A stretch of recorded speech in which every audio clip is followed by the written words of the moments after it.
বাল তুসিরুনাল হায়াতাদ দুনিয়া ওয়াল আখিরাতু খায়রুন ওয়া আবকা। আমার আল্লাহ এবং নবী আখিরাতকে দুনিয়ার উপর প্রায়োরিটি দিতে বলেছে। আমরা প্রায়োরিটি মনে করছি মসজিদে গিয়ে রাত দিন বসে থাকা। না না না, আখিরাতকে প্রায়োরিটি দেওয়া মানে আমার জীবনে যা কিছু হবে আমি আখিরাতকে সর্বাগ্রে রাখবো। আগে আমার আল্লাহ, পরে দুনিয়া, পরে দুনিয়া। এটা কি করে? এটা আপনার দুনিয়ার জীবনকে সুন্দর করে। প্রথমে যেখান থেকে শুরু করেছি সেটা হচ্ছে আপনার সঙ্গটা আপনি ঠিক করেন। সঙ্গ ঠিক করার জন্য আপনার ভিতরে আপনি যদি দেখেন আমি অশ্লীল, আমার মধ্যে আদবের কমতি আছে, ধৈর্যের কমতি আছে, ভদ্রতার কমতি আছে, আপনার মেজাজ রুক্ষ কর্কশ, এগুলো আপনি আস্তে আস্তে কি করেন? মনিটর করে এটাকে একটা সহনীয় পর্যায়ে আনার চেষ্টা করেন। শুধু আপনি বই পড়ে পড়ে মুখস্থ করলেন কোনো কাজ হবে না। এই জায়গা করতে গেলে আপনাকে দুই তিনটা জিনিস করতে হবে। সেটা কি? আপনার ঘরের মধ্যে কিছু বই রাখবেন, আমার নবীর সিরত, আমার নবীর জীবনী, আউলিয়া ইকরামের জীবনী, ইমাম গাজালির কিছু কিতাব, এগুলো রাখলেন, কোরআন পড়লেন। এই জিনিসগুলো ডেভেলপ করবেন এভাবে। আপনার ভিতরের জগতের সঙ্গ যদি ঠিক করতে চান অবশ্যই আপনাকে মসজিদমুখী হতে হবে। এটা আপনি কেন হবেন? কবরের শান্তির জন্য না, শুধু আমি আপনার দুনিয়ার শান্তির কথা বলছি। কারণ এখন যে সোসাইটিতে আপনারা বসবাস করছেন, যে ড্রাস্টিক চেঞ্জ এবং আর্ট এন্ড কালচারের নামে আমরা যেই মহাসমুদ্রের মধ্যে ডুব দিচ্ছি, কনসিকুয়েন্স কি জানেন? ফলাফল হচ্ছে কিছুদিনের মধ্যে আপনি ডিপ্রেসড হবেন। আপনার ডিপ্রেশন আপনাকে বিভিন্ন ধরনের মানসিক রোগের মধ্যে ফেলে দেবে। আপনার বিয়ে করতে ইচ্ছে করবে না, আপনার সমাজের সাথে চলতে ইচ্ছে করবে না, আত্মীয়তা সম্পর্ক আপনার রাখতে ইচ্ছে করবে না। সবকিছু মিলে আপনি দিনের পর দিন একাকিত্বে ভুগবেন। এই একাকিত্ব আপনাকে কোথায় নিয়ে যাবে আপনি কল্পনা করতে পারবেন না। কেন? কারণ হচ্ছে আমার আল্লাহ আপনাকে ডিজাইন দেওয়ার সময় মন বলে একটা জিনিস দিয়েছে, কলব। আপনার কলবের একটা ধর্ম আছে, একটা গ্রামার আছে, কলবের নিজস্ব একটা গতি আছে, ডিজাইন আছে। আপনি যদি কলবের খাদ্য কলবকে না দেন, আপনার কলব, আপনার মন আপনাকে বাঁচার জন্য, জীবন যাপনের জন্য যতটুকুন রিল্যাক্সেশন দরকার ততটুকুন রিল্যাক্সেশন কি দেবে না? অক্সিজেন দিবে না। আমার পেটে খাদ্য দরকার, সেই খাদ্যের মধ্যে আমার ভিটামিন দরকার, ক্যালোরিজ দরকার, প্রোটিন দরকার। আপনি যদি সেগুলো না দেন, শরীর সঙ্গ দেবে আপনাকে, 3 দিন পরে আপনার উঠতে মন চাইবে না। আমরা যখন খাওয়া দাওয়া কম করে ফেলি, খাওয়া দাওয়া করলে ভালো করে কথা বলা যায় না, পড়তে ইচ্ছে করে না, ঘুম আসে। তো যখন খাওয়া কম করে দেয় কি হয় জানেন? এই কিছুদিন আগে, এখনো 2-3 দিন হয় না, বিছানা থেকে আর উঠতে পারতেছি না। ঘটনা কি? বন্ধুর সাথে কথাবার্তা বললাম, বলতেছে আপনি শুধু যতগুলা শক্তি খরচ করতেছেন, কিছু শক্তি তো কি করতে হবে? আপনার loading unloading is not balance. দেখছেন ডাক্তারের কথা, loading unloading is not balance. আপনি যত কিছু আনলোড করছেন তত তো লোড করতে হবে। তো কিভাবে লোড করতে আমাকে শিখিয়ে দিয়েছে। আপনি বেশি খাইতে হবে এমন কোনো কথা নেই, এই জিনিসগুলো একবার খাবেন দেখবেন লোডেড।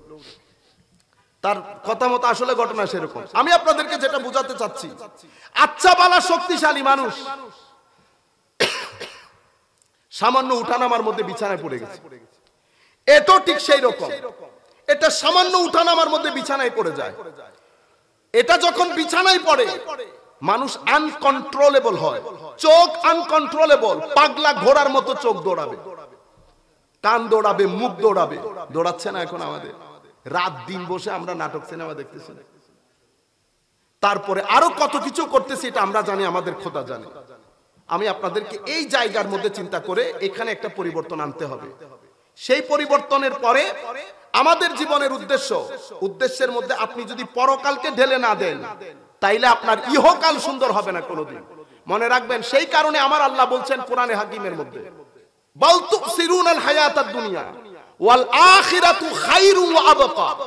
আমার আল্লাহ এবং নবী আখিরাতকে দুনিয়ার উপর প্রায়োরিটি দিতে বলেছে। আমরা প্রায়োরিটি মনে করছি মসজিদে গিয়ে রাত দিন বসে থাকা। না না না, আখিরাতকে প্রায়োরিটি দেওয়া মানে আমার জীবনে যা কিছু হবে আমি আখিরাতকে সর্বাগ্রে রাখবো। আগে আমার আল্লাহ, পরে দুনিয়া, পরে দুনিয়া। এটা কি করে? এটা আপনার দুনিয়ার জীবনকে সুন্দর করে। এরপরে আরেকটা কিছু জিনিস আপনাদের মোটিভেশনের জন্য বলি। এখন আপনি কোন বিষয়ে ইন্টারেস্টেড সেটা আগে আপনি সিদ্ধান্ত নেন। আমার আল্লাহ প্রত্যেক ব্যক্তির মধ্যে একটা নির্দিষ্ট গুণ দিয়ে পাঠিয়েছেন। এখানে সব মানুষ ডাক্তার হয় না, সব মানুষ ইঞ্জিনিয়ার হয় না, সব মানুষ কখনো ইমাম হয় না, খতিব হয় না। আমার আল্লাহ পুরা দুনিয়া পরিচালনার জন্য যত ধরনের মানুষ দরকার তত ধরনের মানুষ বানান নাই। আমরা মনে করি কি, এখন যেটা আপনাদেরকে বলবো, আমি চাই আমার তরুণদের মধ্যে এই পরিবর্তনটা আসুক। এখন খতিতে সুইপার ওড়ো ইকাই, এটা কি করলেন? এটা অসভ্য মানুষের কাজ করলেন। কি কাজ করলেন বলেন? ওই শব্দটা বলেন। এটা কি মানুষের কাজ করলেন? অসভ্য মানুষের কাজ করলেন। প্রত্যেক মানুষকে সম্মান দেবেন মানুষ হিসেবে। আপনাকে যেই আল্লাহ তার কুদরতির হস্তে বানিয়েছে, একই আল্লাহ ওই ব্যক্তিকেও বানিয়েছেন। আপনি যেমন সমাজের গুরুত্বপূর্ণ অংশ, সেই ব্যক্তিও সমাজের গুরুত্বপূর্ণ অংশ। বুঝতে পেরেছেন? সেই যদি তার কাজ বন্ধ করে দেয়, পৃথিবীর মধ্যে 1 মাস টিকতে পারবেন না, 1 মাস টিকতে পারবেন না। মানুষকে মানুষ হিসেবে যখন গুরুত্ব দেবেন, আল্লাহ রাব্বুল আলামিন আপনার স্ট্যাটাসকে এলিভেট করবে, উপরে তুলবে। এটাই আমার এখানে পরীক্ষা। ড্রাইভার আমার দরজা খুলে দিতে হবে, এটা বুঝতে পেরেছেন? এই জায়গাগুলোর মধ্যে পরিবর্তন আনতে হবে। কারণ আপনার জীবনে অফুরন্ত সুখ শান্তি কিছু জায়গার মধ্যে ব্লক হয়ে থাকে। আপনার ঘরে একজন কাজ করে, যিনি কাজ করেন উনিও আপনার মতো মানুষ, উনিও আপনার মতো।